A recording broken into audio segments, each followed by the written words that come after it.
Hi everyone, ഇന്ന് നമ്മൾ Mary മാ എന്നുള്ള ചാപ്റ്ററിലെ ക്വസ്റ്റ്യൻ ആൻസേഴ്സ് ആണ് നോക്കുന്നത്. അപ്പോൾ നിങ്ങൾക്ക് ചിലപ്പോൾ ഈ വീഡിയോന്റെ ഡ്യൂറേഷൻ കൂടുതലായിട്ട് തോന്നാം.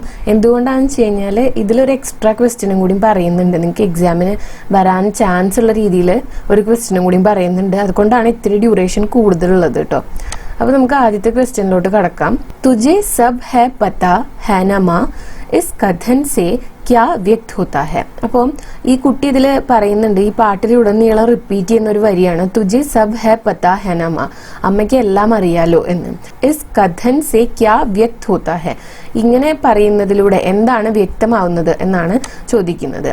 इस कथन से व्यक्त होता है कि भले ही बच्चा अपनी परेशानियों के बारे में माँ को ना बताएं, वह जानता है कि माँ सब समझती है.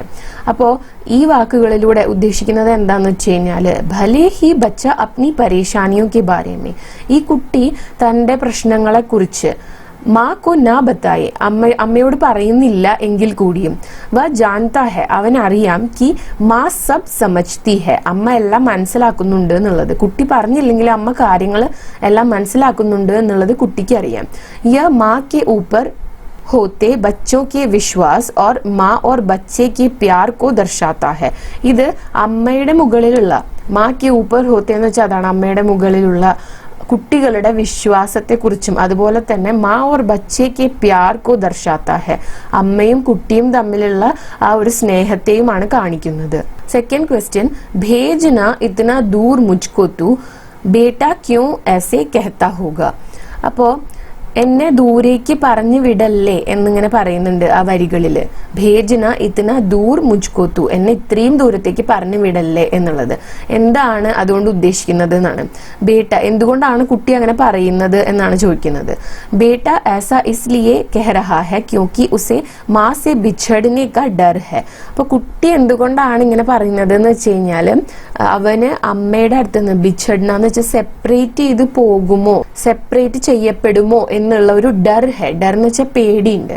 വ ഇത്തന ദൂർ നഹി ജാനാ ചാഹ്താ कि याद करने पर भी माँ तक पहुंच ना पाए, അവന് അത്രയും ദൂരത്തേക്ക് പോകാനായിട്ട് ആഗ്രഹമില്ല. ജാന നെഹി ചാഹത്താന്ന് വെച്ച് കഴിഞ്ഞാൽ പോകാനായിട്ട് ആഗ്രഹമില്ല. कि याद करने पर भी, അമ്മയെ ഓർമ്മ വരുമ്പോൾ കൂടിയും മാ തക് പഹുച്ച് ന പായെ, അമ്മയുടെ അടുത്തേക്ക് എത്താൻ പറ്റാത്ത അത്രയും ദൂരത്തേക്ക് അവന് പോവാനായിട്ട് ആഗ്രഹം ഇല്ല എന്നാണ് പറയുന്നത്. അപ്പൊ അമ്മയുടെ അടുത്തുനിന്ന് വിട്ടു പോകേണ്ടി വരുമോ എന്നുള്ളൊരു പേടിയാണ് കുട്ടിയുടെ വാക്കുകളിൽ നിന്ന് മനസ്സിലാകുന്നത്. नेक्स्ट क्वेश्चन, जोर से झूला झुलाते समय सहम जाने पर भी बेटा पापा से क्यों शिकायत नहीं करता होगा. അപ്പോൾ നല്ല സ്പീഡിൽ ഊഞ്ഞാലാട്ടുന്ന സമയത്ത് പേടിച്ച് പോയിട്ട് പോലും എന്തുകൊണ്ടാണ് കുട്ടി അച്ഛനോട് ഷിക്കായത് നഹി കർത്താ ഹോഗ എന്ന് വെച്ചാൽ അതിനെക്കുറിച്ച് പരാതി പറയാത്തത് എന്നുള്ളതാണ്. जोर से झूला झुलाते समय सहम जाने पर भी बेटा पापा से शिकायत नहीं करता क्योंकि उसे डर लगता है कि पापा उसे डांटेंगे. അപ്പൊ എന്തുകൊണ്ടാണ് കുട്ടി കംപ്ലൈന്റ് ചെയ്യാത്തത് എന്ന് വെച്ച് കഴിഞ്ഞാൽ അവന് പേടിയാണ് അച്ഛൻ അവനെ വഴക്ക് പറയും എന്നുള്ളത്. ഡാട്ടേങ്കെ എന്ന് വെച്ച് കഴിഞ്ഞാൽ അതാണ് ഡാട്ടന എന്ന് പറഞ്ഞാൽ വഴക്ക് പറയുക. पर उसे यह यकीन है कि माँ उसकी परेशानी समझकर उसका हाथ थाम लेंगी. പക്ഷെ അവന് യക്കീൻ എന്ന് വെച്ചാൽ അവന് വിശ്വാസമുണ്ട്, അച്ഛനോട് പറഞ്ഞില്ലെങ്കിലും അമ്മ അവന്റെ പ്രശ്നം മനസ്സിലാക്കിയിട്ട് ഉസ്കാ ഹാത്ത് താം ലേങ്കി, അവന്റെ കൈ പിടിക്കും എന്ന്. അപ്പോൾ അമ്മ കൂടെ ഉണ്ട് എന്നുള്ള വിശ്വാസം ഉള്ളത് കൊണ്ടാണ് അച്ഛൻ ഇത്ര പേടിപ്പെടുത്തുന്ന രീതിയിൽ ഊഞ്ഞാലാട്ടിയിട്ടും കുട്ടി ഒരു പരാതിയും പറയാത്തത് എന്നുള്ളതാണ്. അപ്പോൾ നെക്സ്റ്റ് ക്വസ്റ്റ്യൻ, इस फिल्मी गीत में आपके दिल को छूने वाली बातें चुनकर लिखें. इन बातों के प्रसंग पर ईशान अवस्थी की डायरी कल्पना करके लिखें. അപ്പോൾ ഇതിൽ ആദ്യത്തെ ക്വസ്റ്റ്യൻ അങ്ങനെ സെപ്പറേറ്റ് ഇത് ലിസ്റ്റ് ചെയ്ത് എഴുതണില്ല, അതിന് പകരം ഡയറി തന്നെയാണ് ഇവിടെ പ്രൊവൈഡ് ചെയ്യുന്നത് കേട്ടോ. അപ്പോൾ ഈ ഒരു പാഠഭാഗം വായിച്ചപ്പോഴും അല്ലെങ്കിൽ ഈ ഒരു പാട്ട് വായിച്ചപ്പോഴും നിങ്ങൾക്ക് ഏറ്റവും ഫീലായ കാര്യം എന്താണെന്നാണ് ചോദിക്കുന്നത്. അത് സെലക്ട് ചെയ്ത് എഴുതുക. എന്നിട്ട് ആ കാര്യങ്ങളെ മുൻനിർത്തിക്കൊണ്ട് ഈശാൻ അവസ്ഥയുടെ ഒരു ഡയറി ഇമാജിൻ ചെയ്ത് എഴുതാനാണ് പറയുന്നത്. അപ്പോൾ ആ ഡയറി നോക്കാം. ആദ്യം തന്നെ ഒരു കാര്യം പറയട്ടെ, ഡയറി എഴുതുമ്പോൾ എപ്പോഴും ഒരു ഔട്ട്ലൈൻ വരച്ചിരിക്കണം. അങ്ങനെ ഒരു ഔട്ട്ലൈൻ വരയ്ക്കുക, എന്നിട്ട് ഡേറ്റ് എഴുതുക, എന്നിട്ട് ദിവസം ഏതാന്നുള്ളത് എഴുതുക. അപ്പോൾ ഇവിടെ 10th January 2007 എഴുതിയിട്ടുണ്ട്, സോമവാർ, മൺഡേ. ആജ് മേ ബഹുത് ദുഃഖി ഹൂം, എനിക്ക് ഇന്ന് വളരെ വിഷമമുള്ളൊരു ദിവസമാണ്. മുझे बहुत डर लग रहा है. എനിക്ക് പേടി തോന്നുന്നു. माँ पापा मुझे घर से दूर भेजने की बात कर रहे हैं. അമ്മയും അച്ഛനും എന്നെ വീട്ടിൽ നിന്ന് ദൂരെ പഠിക്കാൻ പറഞ്ഞു വിടുന്നതിനെ കുറിച്ചിട്ട് സംസാരിക്കുകയാണ്. पापा का निर्णय है इसलिए माँ और दादा मेरी मदद नहीं कर पाएंगे. ഇത് അച്ഛന്റെ തീരുമാനമാണ്. അതുകൊണ്ട് അമ്മയ്ക്കും ദാദ എന്ന് പറഞ്ഞ ചേട്ടനും എന്നെ ഹെൽപ്പ് ചെയ്യാനായിട്ട് പറ്റില്ല.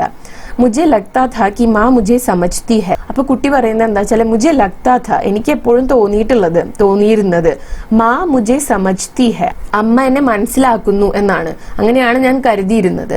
മേരെ ബിനാ ബതായേ ഹി ഞാൻ പറയാതെ തന്നെ വേ ജാൻതി ഹൈ कि मुझे अंधेरे से डर लगता है ഞാൻ പറയാതെ തന്നെ എൻ്റെ അമ്മയ്ക്ക് അറിയാം എനിക്ക് ഇരുട്ട് പേടിയാണ് എന്നുള്ളത്. അന്ധേര ഇരുട്ട്. मैं दिखलाता नहीं हूँ फिर भी वे जानती है कि मैं उनकी परवाह करता हूँ. ഞാൻ കാണിക്കാറില്ല എന്നാലും അമ്മയ്ക്ക് അറിയാം ഞാൻ അമ്മയെ കുറിച്ച് ചിന്തിക്കുന്നുണ്ട്, അമ്മേനെ കെയർ ചെയ്യുന്നുണ്ട് എന്നുള്ളത്. പർവാ കർത്താഹു എന്ന് വെച്ച് കഴിഞ്ഞാൽ അതാണ് അമ്മേനെ കുറിച്ച് ചിന്തിക്കുന്നുണ്ട് എന്നുള്ളത്. പാപ്പ മുझे जब जोर से झूला झुलाते हैं तो मैं सहम जाता हूँ. അച്ഛൻ എന്നെ സ്പീഡിൽ ഊഞ്ഞാലാട്ടുന്ന സമയത്ത് जोर से झूला झुलाना എന്ന് പറഞ്ഞാൽ അതാണ്. मैं सहम जाता हूँ ഞാൻ പേടിച്ചിങ്ങനെ ഇരിക്കാറുണ്ട്. पर कुछ नहीं कहता ഞാനൊന്നും പറയാറില്ല. क्योंकि मुझे पता है कि माँ आकर मेरा हाथ थामेगी. എന്താ ഒന്നും പറയാത്തെന്ന് വെച്ച് കഴിഞ്ഞാൽ എനിക്ക് അറിയാം അമ്മ വന്നിട്ട് എൻ്റെ കൈ പിടിക്കും എന്നുള്ളത്. अब तय हो गया है कि मुझे उस बोर्डिंग स्कूल में जाना होगा. ഇപ്പോൾ തൈ ഹോ ഗയാ ഹെ എന്ന് വെച്ച് കഴിഞ്ഞാൽ തീരുമാനിക്കപ്പെട്ടു എന്നാണ്. कि मुझे उस बोर्डिंग स्कूल में जाना होगा ഞാൻ ആ ബോർഡിംഗ് സ്കൂളിലേക്ക് പോകണം എന്നുള്ള തീരുമാനം ഓൾറെഡി എടുത്തു കഴിഞ്ഞു വീട്ടുകാര്. पता नहीं माँ ने पापा को रोका क्यों नहीं. അറിയില്ല എന്തുകൊണ്ടാണ് അമ്മ അച്ഛനെ സ്റ്റോപ്പ് ചെയ്യാതിരുന്നത് എന്നാണ്. റോക്ന എന്ന് വെച്ചാൽ സ്റ്റോപ്പ് ചെയ്യുക എന്നുള്ളതാണ്. അപ്പം എന്തുകൊണ്ടാണ് അമ്മ അച്ഛനെ പറഞ്ഞ് മനസ്സിലാക്കിയിട്ട് എന്നെ പറഞ്ഞു വിടണ്ട എന്നുള്ള ഒരു തീരുമാനത്തിൽ എത്താതിരുന്നത് എന്ന് എനിക്കറിയില്ല. മുझे तो भीड़ में से घर लौटना भी नहीं आता. എനിക്ക് തിരക്കുള്ള സ്ഥലത്ത് നിന്ന് വീട് കണ്ടുപിടിച്ച് വരാൻ പോലും അറിയില്ല. पर ये मुझे इतना दूर भेज रहे हैं जहां से मैं उनको याद करने पर भी आकर मिल नहीं सकता. പക്ഷെ ഇവരെന്നെ ഇത്തിനാ ദൂർ ഭേജ് രഹേ ഹെ അത്രയും ദൂരത്തേക്കാണ് പറഞ്ഞയക്കുന്നത്. ജഹാസെ എവിടെ നിന്നാണോ മേ ഉൻകോ യാദ് കർണേ പർ ബി ആക്കർ മിൽ നഹി സക്ത ഞാൻ അവരെ കുറിച്ച് ഓർത്താൽ പോലും എനിക്ക് അവരെ വന്ന് കാണാൻ പറ്റാത്ത അത്രയും ദൂരത്തേക്കാണ് അവരെന്നെ പറഞ്ഞ് വിടുന്നത്. പത്താ നഹി മേ ഇൻകെ സാമനെ ഇത്തന ബുറാ ക്യാസെ ബൻ ഗയ. അറിയില്ല, പത്താ നഹി എന്ന് പറഞ്ഞാൽ അറിയില്ല. മേ ഇൻകെ സാമനെ ഞാൻ ഇവരുടെ മുന്നില് ഇത്തന ബുറ ഇത്രയും മോശപ്പെട്ട ഒരു ആള് എങ്ങനെയാണ് ആയത്. ക്യാസെ ബൻ ഗയ എങ്ങനെയാണ് ആയതെന്ന് എനിക്ക് അറിയില്ല. അബ് തോ മേരി മാ ബി ഷായദ് മുझे സമജ് നഹി പാത്തി. ഇപ്പൊ എന്റെ അമ്മയ്ക്ക് പോലും എന്നെ മനസ്സിലാകുന്നില്ല എന്നാണ് എനിക്ക് തോന്നുന്നത്. ഷായദ് മുജ്മേ ഹി കോയി കമി ഹെ. ചിലപ്പോ ഷായദ് എന്നതാണ് ചിലപ്പോ എനിക്ക് തന്നെയോ എന്തെങ്കിലും കമി ഹെ എന്ന് വെച്ചാൽ എന്നില് തന്നെയാവും എന്തെങ്കിലും കുറവുകൾ ഉള്ളത് എന്നാണ്. ഷായദ് മേ ഹി ബുറാഹു ശരിക്കും ഞാൻ തന്നെയാണ് കൊള്ളാത്തത്, എന്നെ ഒന്നിനും കൊള്ളില്ല എന്ന് തോന്നുന്നു എന്നുള്ള രീതിയിൽ. അപ്പം ഈ ഒരു പാട്ട് വായിക്കുന്ന സമയത്ത് തന്നെ നിങ്ങൾക്ക് മനസ്സിലാവും ഈ കുട്ടീനെ ഇവിടുന്ന് പറഞ്ഞു വിടുന്നതിൽ കുട്ടിക്ക് ഭയങ്കര വിഷമമുണ്ട്. എന്നിട്ട് ലാസ്റ്റ് ഞാൻ ഇത്രയും മോശപ്പെട്ട കുട്ടിയാണോ അതുകൊണ്ടാണോ നിങ്ങൾ എന്നെ ദൂരേക്ക് പറഞ്ഞു വിടുന്നത് എന്നുള്ള രീതിയിലാണ് ഈ പാട്ട് വരുന്നത്. അപ്പൊ അതുകൊണ്ട് കുട്ടിക്ക് ഇപ്പം താൻ എന്തോ മോശമാണെന്ന് തോന്നുന്ന ഒരു രീതിയിലാണ് കുട്ടി ഡയറി എഴുതി അവസാനിപ്പിക്കുന്നത് എന്നുള്ള രീതിയിൽ നമുക്ക് ഇങ്ങനെ അവസാനിപ്പിക്കാം. ഇനി നമുക്ക് നെക്സ്റ്റ് ക്വസ്റ്റ്യനിലോട്ട് കടക്കാം. अनुबद्ध कार्य तारे जमीन पर सिनेमा देखें और ईशान अवस्थी नामक पात्र की विशेषताएं पहचाने. ईशान अवस्थी नामक पात्र का परिचय देते हुए टिप्पणी लिखें. അപ്പോൾ താരെ ജമീൻ पर എന്ന് പറഞ്ഞ മൂവി കാണുക, എന്നിട്ട് ഈശാൻ അവസ്ഥി നാമക് പാത്ര എന്ന് വെച്ച കഥാപാത്രം, ഈശാൻ അവസ്ഥി എന്നുള്ള കഥാപാത്രത്തിന്റെ വിശേഷതായി പെഹച്ചാനെ പ്രത്യേകതകള് പെഹച്ചാന എന്ന് വെച്ചാൽ തിരിച്ചറിയുക, ഐഡന്റിഫൈ ചെയ്യുക. ഈശാൻ അവസ്ഥി നാമക് പാത്രക ഈശാൻ അവസ്ഥി എന്ന കഥാപാത്രത്തിന്റെ പരിചയ ദേത്തെ ഹുവെ ടിപ്പണിയിലേക്ക് ഈശാൻ അവസ്ഥി എന്നുള്ള കഥാപാത്രത്തിനെ പരിചയപ്പെടുത്തിക്കൊണ്ട് ഒരു കുറിപ്പ് എഴുതാനാണ് പറയുന്നത്. അപ്പോൾ ഈശാൻ അവസ്ഥി എന്ന് പറഞ്ഞൊരു ടൈറ്റിൽ കൊടുത്തു. താരെ ജമീൻ പർ നാമക് ഫിലിം കാ മുഖ്യ പാത്ര ഹെ ഈശാൻ അവസ്ഥി. താരെ ജമീൻ പർ എന്ന് പറയുന്ന ഈ ഒരു സിനിമയിലെ പ്രധാന കഥാപാത്രമാണ് ഈശാൻ അവസ്ഥി. വ അവസ്ഥി പരിവാർ കാ ഛോട്ടാ ബേട്ട ഹെ. ഈശാൻ അവസ്ഥി പരിവാർ എന്ന് പറഞ്ഞ അവസ്ഥി ഫാമിലിയിലെ കുടുംബത്തിലെ ഇളയ കുട്ടിയാണ്. 8-9 साल का बच्चा है, ഒരു 8-9 വയസ്സുള്ള കുട്ടിയാണ്. जिसको पढ़ने लिखने में परेशानी होती है, ആ കുട്ടിക്ക് പഠിക്കാനും എഴുതാനൊക്കെ ബുദ്ധിമുട്ടാണ്, അതിലൊക്കെ കുറച്ച് ബുദ്ധിമുട്ടുകൾ നേരിടുന്ന ഒരു കുട്ടിയാണ്. उसका बड़ा भाई अपनी कक्षा में प्रथम स्थान पर आता है, चाहे पढ़ाई हो या खेल, पर ईशान सब में हार जाता है, इसलिए उसके माँ पापा को लगता है कि वह शैतानी करता है और आलसी है, जानबूझकर पढ़ाई नहीं करता. അപ്പോൾ ഉസ്ക ബഡാ ഭായി, അവന്റെ ജ്യേഷ്ഠൻ, അപ്നി കക്ഷാമേ, തന്റെ ക്ലാസ്സിലെ പ്രഥം സ്ഥാൻ പർ ആത്താ ഹെ, എപ്പോഴും ഫസ്റ്റ് പൊസിഷനിലാണ് എത്തുന്നത്. ചാഹെ പഠായി ഹോ യാ ഖേൽ, അത് പഠായി അതായത് പഠിക്കുന്ന കാര്യത്തിലായാലും ഖേൽ സ്പോർട്സിന്റെ കാര്യത്തിലായാലും എപ്പോഴും മുന്നിട്ട് നിൽക്കുന്ന ഒരു കുട്ടിയാണ് ഈശാന്റെ ചേട്ടൻ എന്ന് പറയുന്നത്. പർ ഈശാൻ സബ് മേ ഹാർ ജാത്താ ഹെ, പക്ഷെ ഈശാൻ എല്ലാത്തിലും ഹാർ ജാനാന്ന് വെച്ചാൽ തോൽക്കുന്നു, പരാജയപ്പെടുന്നു. ഇസ്ലിയെ ഉസ്കെ മാ പാപ്പാക്കു ലഗ്താ ഹെ, അതുകൊണ്ട് അവന്റെ അമ്മയ്ക്കും അച്ഛനും തോന്നുന്നത് കി വ ശൈത്താനി കർത്താ ഹെ, അവൻ എപ്പോഴും വികൃതി കാണിക്കുക എന്നാണ് അവന്റെ അച്ഛനും അമ്മയും കരുതുന്നത്. ഓർ ആൽസി ഹെ, അവനൊരു മടിയനാണ് എന്നാണ് തോന്നുന്നത്. ജാൻ ബൂജ്കർ, അറിഞ്ഞുകൊണ്ട് വേണം എന്ന് വെച്ചിട്ട് പഠായി നെഹി കർത്ത, പഠിക്കുന്നില്ല എന്നാണ് അവര് വിചാരിക്കുന്നത്. ഈശാൻ കിസിക്കോ തങ് നെഹി കർത്ത, ഈശാൻ ആരെയും ബുദ്ധിമുട്ടിക്കുന്നില്ല. പർ ദൂസരെ ബच्चे ഉസ്കോ ചിടാത്തെ ഹെ, പക്ഷെ ദൂസരെ ബच्चे മറ്റു കുട്ടികൾ അവനെ ചിടാത്തെ ഹെ എന്ന് വെച്ചാൽ അവനെ കളിയാക്കുന്നു. ഫിർ ഈശാൻ ഉൻസെ ലഡ് പെടുത്താ ഹെ, അപ്പൊ അവനെ കളിയാക്കുമ്പോൾ ഈശാൻ പോയിട്ട് ആ കുട്ടികളായിട്ട് വഴക്ക് കൂടും അല്ലെങ്കിൽ അടി കൂടും. ബിനാ സംജെ ഹി ഈശാൻ की परेशानी क्या है, उसके पापा उसे पीटते हैं. അപ്പോ ബിനാ സംജെ, മനസ്സിലാക്കാതെ, कि ईशान की परेशानी क्या है, ഈശാന്റെ പ്രശ്നം എന്താണ് എന്നുള്ളത്. ഉസ്കെ പാപ്പ ഉസെ പീട്ടെ ഹെ, അവന്റെ അച്ഛൻ അവനെ അടിക്കുന്നു, പീട്ടനാന്ന് വെച്ചാൽ അടിക്കുക. और उसे बदलने के लिए उसे दूर एक बोर्डिंग स्कूल भेज देते हैं, അതുപോലെ തന്നെ അവനെ മാറ്റാനായിട്ട് ബദൽനെ കെ ലിയെ എന്ന് വെച്ച് കഴിഞ്ഞാൽ അതാണ് മാറ്റാൻ, അവനൊരു ചേഞ്ച് വരുത്താനായിട്ട് അച്ഛൻ എന്ത് ചെയ്യുന്നു, അവനെ ബോർഡിംഗ് സ്കൂളിൽ, അതും ഒരുപാട് ദൂരെ ഒരു ബോർഡിംഗ് സ്കൂളിലേക്ക് ഭേജ് ദേത്തെ ഹെ, പറഞ്ഞയക്കുന്നു.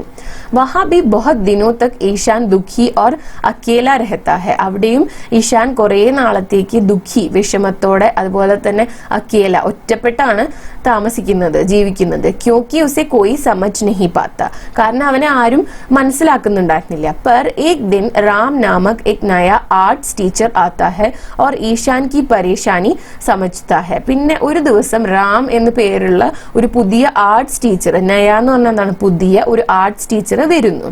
और ईशान की परेशानी समझता है, ഈശാന്റെ പ്രശ്നം എന്താന്ന് മനസ്സിലാക്കുന്നു. राम सर जान लेते हैं कि उसे डिसलेक्सिया नाम की एक परेशानी है, റാം സാർ മനസ്സിലാക്കുന്നു എന്താണ്, ഇവന് ഈ ഈശാന് ഡിസ്ലെക്സിയ എന്ന് പേരുള്ള ഒരു അസുഖമുണ്ട്, ഒരു പ്രശ്നമുണ്ട് എന്നുള്ളത്.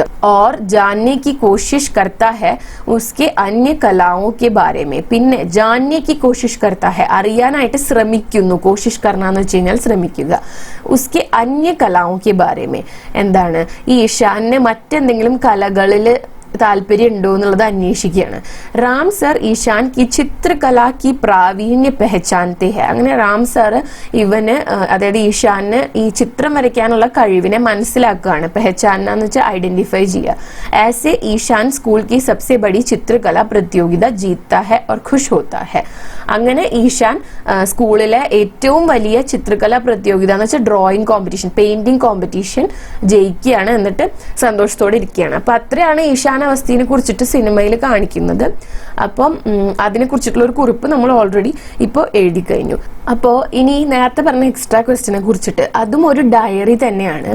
അപ്പോൾ ഇതെങ്ങനെയാന്ന് വെച്ച് കഴിഞ്ഞാൽ, ഇപ്പോൾ ഈ ഈശാന്റെ കഥ അറിയണമെങ്കിൽ നിങ്ങൾ താരേ സമീൻ പർ കാണണം. അപ്പോൾ നിങ്ങളുടെ ടെക്സ്റ്റിൽ പറയുന്നുണ്ട് ഈ മൂവി നിങ്ങൾ കാണണം എന്ന്. അതുകൊണ്ട് ഇങ്ങനെ ഒരു ക്വസ്റ്റ്യൻ പ്രതീക്ഷിക്കാം, വരണം നിർബന്ധമില്ല. സംഭവം എന്താണെന്ന് വെച്ചാൽ ഇഷാൻ ആ ഒരു പെയിന്റിംഗ് കോമ്പറ്റീഷൻ ജയിക്കുന്നു.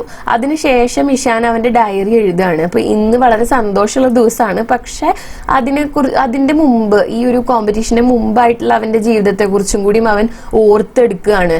എന്നിട്ട് അവന്റെ ജീവിതത്തെ കുറിച്ച് തന്നെ എഴുതുന്ന രീതിയിൽ ഒരു ഡയറി. അപ്പോൾ നമുക്ക് നോക്കാം 10 जनवरी 2007 मंगलवार ट्यूसडे आज का दिन मेरे लिए बहुत खास रहा ഇന്നത്തെ ദിവസം എന്നെ സംബന്ധിച്ച് വളരെ ഖാസ് എന്ന് പറഞ്ഞ സ്പെഷ്യൽ ആയിരുന്നു इसके बारे में कैसे लिखूंगा यह मैं नहीं जानता ഈ ദിവസത്തെ കുറിച്ച് എങ്ങനെ എഴുതണം എന്നുള്ളത് എനിക്ക് അറിയില്ല मेरी आंखें भर आ रही है എന്റെ ആഖേ എന്റെ കണ്ണുകൾ भर आ रही है എന്ന് വെച്ചാൽ നിറഞ്ഞു വരികയാണ് मैंने आज स्कूल के द्वारा आयोजित चित्रकला प्रतियोगिता जीती ഞാൻ ഇന്ന് സ്കൂളിൽ ഓർഗനൈസ് ചെയ്തിട്ടുള്ള ആയോജിത് എന്ന് വെച്ചാൽ ഓർഗനൈസ് ചെയ്തിട്ടുള്ള അവർ സംഘടിപ്പിച്ചിട്ടുള്ള ചിത്രകലാ പ്രതിയോഗിത പെയിന്റിംഗ് കോമ്പറ്റീഷൻ ജയിച്ചു मैं आज बहुत खुश हूं कि जो अध्यापक मुझे पूरे क्लास के सामने अपमानित करते थे उन लोगों ने भी आज मेरी तारीफ की അപ്പോൾ ഞാൻ ഇന്ന് വളരെ ഹാപ്പിയാണ് എന്താന്ന് വെച്ച് കഴിഞ്ഞാൽ ഏത് അധ്യാപകരാണോ മുझे पूरे क्लास के सामने अपमानित करते थे എന്നെ ഒരു ക്ലാസിന്റെ മുഴുവൻ മുന്നിൽ വെച്ചിട്ട് അപമാനിച്ചിരുന്ന അതേ ടീച്ചേഴ്സ് തന്നെ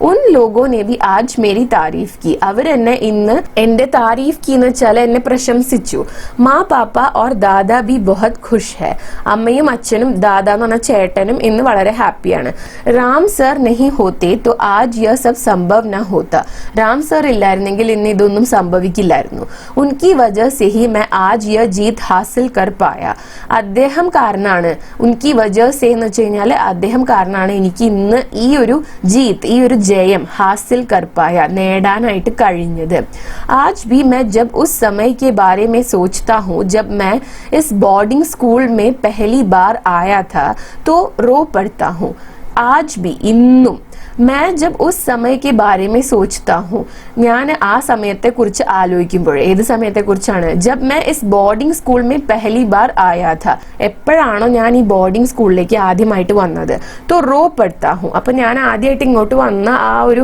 സമയത്തെ കുറിച്ച് ആലോചിക്കുമ്പോൾ रो पड़ता हूँ എന്ന് വെച്ച് കഴിഞ്ഞാൽ ഇന്നും ഞാൻ കരയാറുണ്ട് कोई भी मेरे पढ़ने लिखने की परेशानी को नहीं समझता था ആരും ഈ എഴുതാനും വായിക്കാനും പഠിക്കാനൊക്കെ ഉള്ള എന്റെ ആ പരേശാനി എന്റെ ബുദ്ധിമുട്ടിനെ ആരും മനസ്സിലാക്കിയിരുന്നില്ല और मुझे आलसी मानकर पीटते थे എന്നെ ഒരു മടിയനായിട്ട് വിചാരിച്ചിട്ട് അവരെന്നെ पीटते थे അവരെന്നെ അടിക്കുമായിരുന്നു मुझे लगा कि माँ भी मुझसे घृणा करने लगी है എനിക്ക് തോന്നാനായിട്ട് തുടങ്ങി माँ भी അമ്മയും मुझसे घृणा करने लगी है എന്നോട് അമ്മയ്ക്കും എന്നോട് വെറുപ്പ് തോന്നാൻ വേണ്ടി തുടങ്ങി എന്ന് ഞാൻ ചിന്തിക്കാനായിട്ട് തുടങ്ങി इसलिए मुझे इतना दूर भेज दिया അതുകൊണ്ടാണ് എന്നെ ഇത്രയും ദൂരത്തേക്ക് പറഞ്ഞയച്ചത് എന്ന് എനിക്ക് തോന്നാനായിട്ട് തുടങ്ങി പാപ്പ भी सिर्फ डांटते पीटते ही थे അച്ഛനും എന്നെ വെറുതെ വഴക്ക് പറയും അടിക്കും മാത്രമാണ് പണ്ട് ചെയ്തിരുന്നത് ബസ് മേരെ ദാദാ ഹി थे जो मुझसे पूरी तरह प्यार करते थे ആകെ എന്റെ ദാദ എന്റെ ചേട്ടൻ മാത്രമാണ് എന്നോട് അത്രയും സ്നേഹത്തോടെ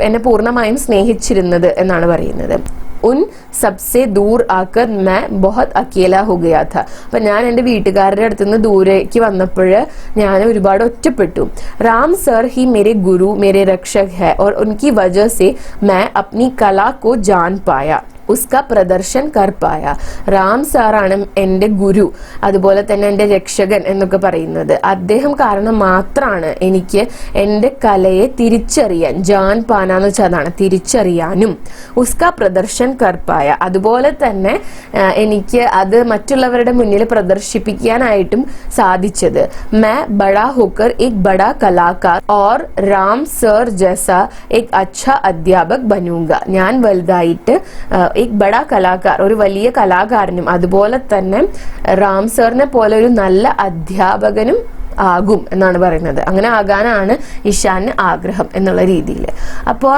കഴിഞ്ഞ ഒരു ക്വസ്റ്റ്യൻ ആൻസർ വീഡിയോ ഞാൻ അപ്ലോഡ് ചെയ്തപ്പോൾ കുറച്ചധികം കുട്ടികൾ പറയുണ്ടായി വളരെ വലിയ ആൻസേഴ്സ് ആണെന്ന് അപ്പം നിങ്ങൾക്ക് ഏറ്റവും കൂടുതൽ മാർക്സിന് വന്നാൽ എങ്ങനെ എഴുതാൻ പറ്റും എന്നുള്ള രീതിയിലാണ് ഞാൻ ഈ ഡയറിയും ലെറ്ററും അങ്ങനത്തെ സാധനങ്ങളൊക്കെ തരുന്നത് അങ്ങനത്തെ ക്വസ്റ്റ്യൻസിന്റെ ഒക്കെ ആൻസേഴ്സ് തരുന്നത് എന്താന്ന് വെച്ച് കഴിഞ്ഞാൽ നിങ്ങൾക്ക് ഇപ്പൊ ഈ ഒരു ഡയറി നിങ്ങൾ പഠിക്കുകയാണ് ഇനിയിപ്പോ ഇത് നിങ്ങളോട് ഡയറി ആയിട്ടല്ല ചോദിച്ചത് ഈശാൻ ആർക്കെങ്കിലും ഒരു ലെറ്റർ എഴുതാനായിട്ടാണ് ചോദിച്ചെന്നുണ്ടെങ്കിലും ഇതേ സംഭവം തന്നെ ചെറിയൊരു മാറ്റം വരുത്തി നിങ്ങൾക്ക് എഴുതാൻ വേണ്ടി പറ്റും ആക്ച്വലി ഒരു ചാപ്റ്ററിന്റെ അല്ലെങ്കിൽ ആ മൂവിയുടെ ഒരു സമ്മറി പോലെയാണ് ആൻസേഴ്സ് എഴുതിയിട്ടുള്ളത് അപ്പോൾ ഇൻ കേസ് നിങ്ങൾക്ക് ഇത് കൂടുതലായിട്ട് തോന്നുവാണെങ്കിൽ നിങ്ങളുടേതായ രീതിയിൽ ഇപ്പൊ നിങ്ങൾക്ക് ചില സെന്റൻസ് വേണ്ടാന്ന് തോന്നുകയാണെങ്കിൽ അത് കട്ട് ഷോർട്ട് ചെയ്തിട്ട് ആ രീതിയിൽ എഴുതിയെടുക്കുകയും പഠിക്കുകയും ചെയ്താലും മതി ഓക്കെ അപ്പം മാക്സിമം പോയിന്റ്സ് ഇൻക്ലൂഡ് ചെയ്തിട്ടാണ് ആൻസേഴ്സ് നിങ്ങൾക്ക് തരുന്നത് അതിൽ നിന്ന് നിങ്ങൾക്ക് അനുസരിച്ചിട്ട് കാരണം നിങ്ങൾ നിങ്ങളാണ് പഠിക്കുന്നത്, നിങ്ങളുടെ ഇഷ്ടത്തിനാണ് എഴുതുന്നത്. അപ്പം നിങ്ങളുടേതായ രീതിയിൽ മാറ്റി എഴുതാം കേട്ടോ.